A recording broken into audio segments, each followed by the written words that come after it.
tulvanga kalyam ni khan mo jingzit lam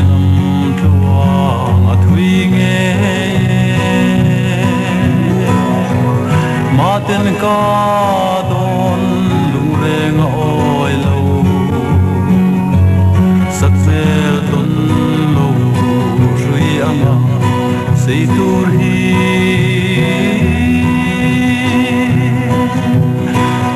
lang nang katuar zolo mi u am ne pui khangai en te mi zum zam ngai reng reng na lai ni len zum ma har luai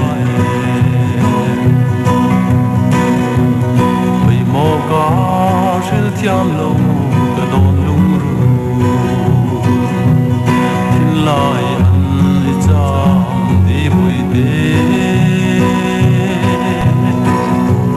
ka ngai em che ka ngai vung vung che lang sel ka o me ni zu ngai hiam len mat lang dang ka tuar zo lo